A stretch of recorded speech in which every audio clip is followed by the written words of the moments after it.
এই চিলাগুলোর সাথে আমি সার্ভ করছি দই। এটা আমার ঘরে পাতা দই।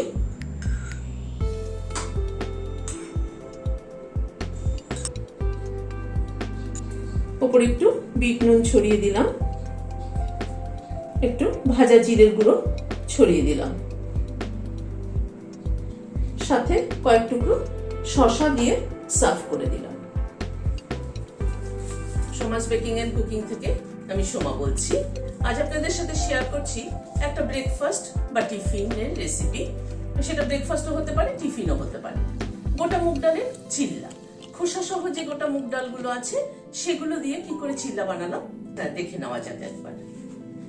এখানে গোটা মুগ ডাল মানে খোসা সহ যে মুগ ডালটা আছে সেটা আমার হাতের মুঠে 2 মুঠ নিয়েছিলাম, নিয়ে ভালো করে ধুয়ে সারা রাত্রি ভিজিয়ে রেখেছিলাম।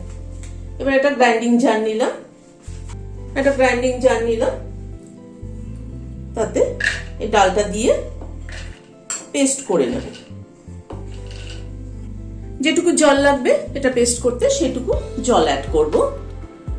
ডালটাকে পেস্ট করে নিয়েছি। ডালটা পেস্ট করতে এই 3-4 টেবিল চামচ মতো জল ব্যবহার করেছি। ডালটাকে এখানে ঢেলে দিচ্ছি। ডালটা কিন্তু পুরো প্লেন পেস্ট করিনি, এটা কিন্তু হাফ ক্রাশ করেছি। এবার এই ডালটার মধ্যে চালের গুঁড়ো মেশাচ্ছি। 1 টেবিল চামচ, 2 টেবিল চামচ, 3 টেবিল চামচ চালের গুঁড়ো মেশালাম। ময়দা মেশালাম 1 টেবিল চামচ, 2 টেবিল চামচ। এখানে একটা পেঁয়াজ কুচি করে কেটে নিয়েছি, সেটা দিয়ে দিলাম। আদা, এখানে 1 টেবিল চামচ মতো আদা কুচি আছে, সেটা দিয়ে দিলাম। কাঁচা লঙ্কা কুচি 3টে, এখানে কাঁচা লঙ্কা কুচি দিলাম। হাফ টিস্পুন নুন দিলাম, হাফ টিস্পুন সাদা জিরে দিলাম, হাফ টিস্পুন জোয়ান হাতে নিয়ে ক্রাশ করে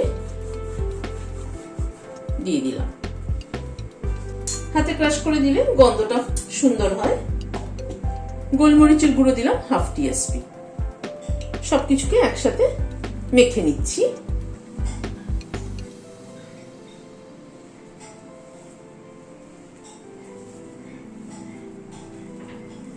অল্প একটু জল ব্যবহার করব এখানে।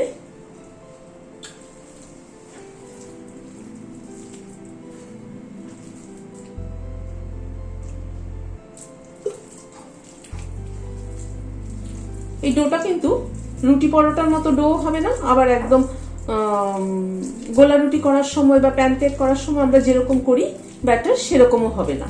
এটা একটা মাঝারো একটা ব্যাটার হবে।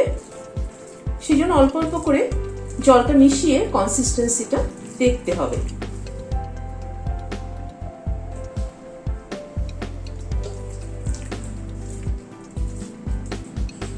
এটা এরকম হবে, না খুব টাইট না খুব পাতলা, এরকম একটা কনসিস্টেন্সি তৈরি করতে হবে। এবার চলুন এগুলোকে ফ্রাই করি। গ্যাসে একটা ননস্টিক ফ্রাইং প্যান বসিয়েছি, একটু অয়েল ব্রাশ করে দিচ্ছি।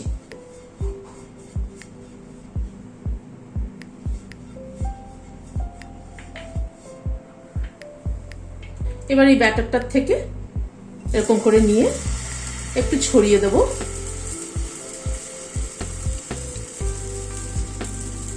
এটা কিন্তু একটু ভারী ভারী এরকম হবে, খুব কিন্তু পাতলা হবে না।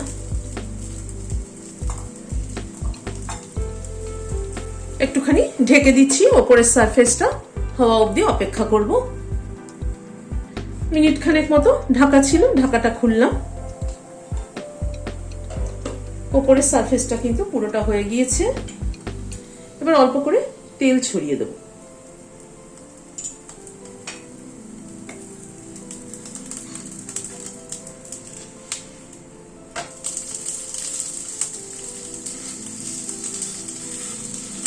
ডালটা যেহেতু পুরো পেস্ট করিনি, এই ডালটা কিন্তু বেশ একটু ক্রাঞ্চি ক্রাঞ্চি মুখে পড়বে। এটা খাওয়ার সময় খেতে কিন্তু বেশি ভালো লাগবে।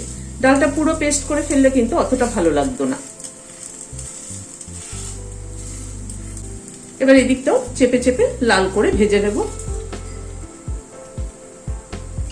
ওই পিঠটাও চেপে চেপে লাল করে একটু ভেজে নিলাম।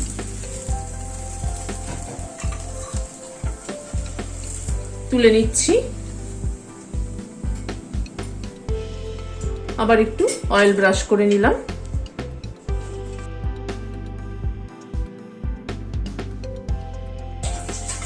এটাও ভেজে নিলাম, তুলে নিচ্ছি। এইভাবে সবগুলোকে ভেজে নিচ্ছি। সবগুলো ভেজে নিলাম, এবার চলুন সার্ভ করে দিই।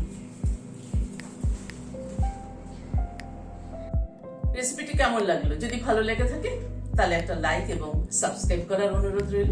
আজ তাহলে এখানে শেষ করছি। দেখা হচ্ছে আবার পরবর্তী ভিডিওতে। নমস্কার।